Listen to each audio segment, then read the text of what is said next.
had a strange thought the other day.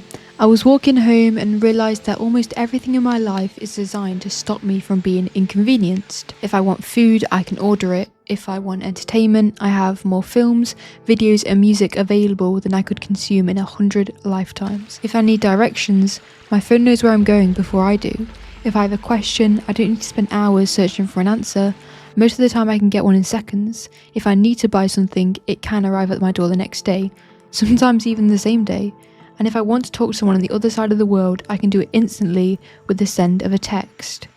And that's incredible. If you showed the average person today to someone living a few hundred years ago, we'd probably look like we're living in a fantasy. A person from the past would see heated homes, instant communication, endless information, food from every corner of the world, and machines that perform tasks that once took entire days of labour. In many ways, the history of civilization is the history of reducing inconvenience. We built roads so journeys became easier, we built machines so work became easier. We built systems, tools, technologies that removed obstacles between us and what we wanted. And when you look at it like that, convenience isn't some accidental byproduct of progress, it is progress itself. But then I started wondering what could happen when convenience becomes one of our highest values. Not because convenience is bad, clearly it isn't. Most of us would never willingly give up modern medicine, washing machines, search engines, or a sat-nav.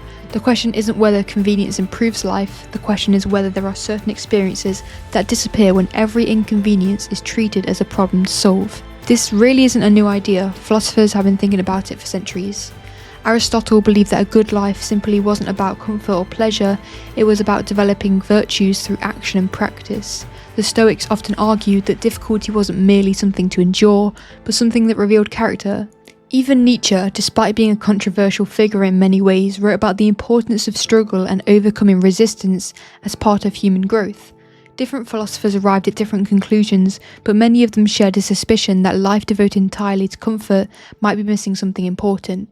And when I look around today, I can see why they might have thought that. Think about navigation. Getting lost used to be a normal part of travelling somewhere unfamiliar.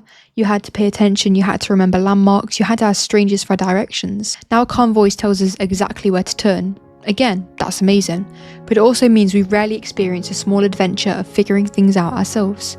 Or think about waiting. Waiting used to be unavoidable. You waited for letters, you waited for photographs to be developed, you waited for information. Now waiting almost feels unnatural. A few seconds of buffering can feel irritating. A package arriving tomorrow can somehow feel slow. Our expectations change as convenience increases. The inconvenience disappears, but so does our tolerance for inconvenience. And that's where things get interesting, because some inconveniences weren't merely barriers, they were experiences. Think about discovering music.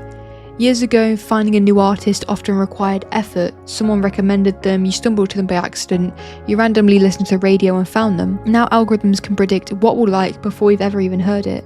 That's efficient, yeah, but it changes the experience from exploration to delivery.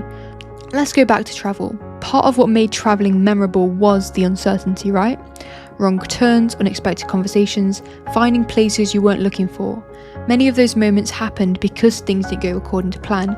Convenience removes mistakes, but it can also remove surprises too. The philosopher Martin Heidegger wrote about how technology can subtly change the way we relate to the world, not just what we do, but how we see things. And I wonder if convenience works in a similar way. When everything becomes instantly available, we can start viewing the world primarily as something that should satisfy our desires as quick as possible. The shortest route, the quickest answer, the fastest solution. Efficiency becomes a default lens through which we judge everything. But not everything valuable is improved by efficiency. A friendship can't be rushed, trust can't be downloaded, wisdom can't be delivered overnight. Some experiences only exist because they take time. That's why I think the gym is such a strange example. That's because we drive somewhere specifically to lift heavy objects that don't need lifting. We run on machines that don't take us anywhere. We voluntarily make ourselves uncomfortable. Why?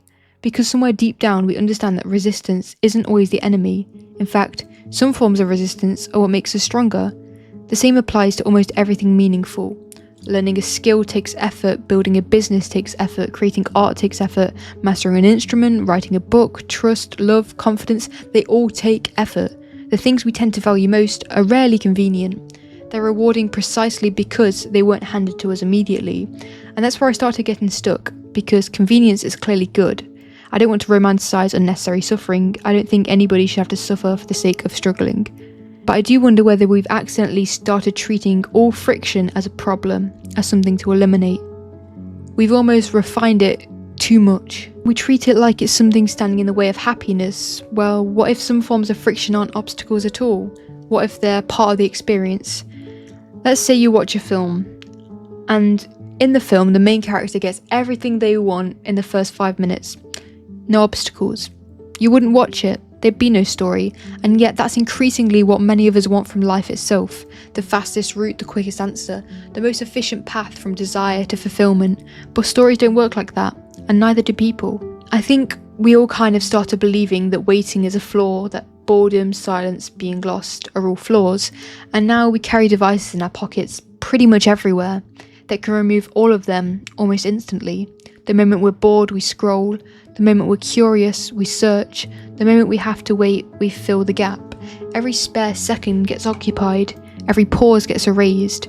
And nowadays those pauses feel strange, almost uncomfortable in a sense. Yet historically, those pauses were often where thinking happened, where ideas appeared, and where the deepest reflections were made. The philosopher Blaise Pascal once wrote that many of humanity's problems stem from our inability to sit quietly alone in the room. Whether that's true or not, it's hard not to notice how determined we have become to avoid empty moments.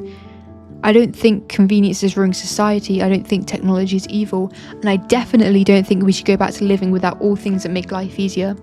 I just think there's a difference between using convenience and becoming dependent on it. I think there's a difference between removing obstacles and removing experiences. A difference between making life easier and making life meaningful. And I'm not sure we've figured out where that line is yet. Maybe the goal isn't to reject convenience, maybe it's simply to remember in the back of your head that not everything valuable arrives instantly. Some things need time, effort, uncertainty. Some things need patience. Because sometimes the thing that feels like it's slowing us down is the very thing giving the journey meaning in the first place.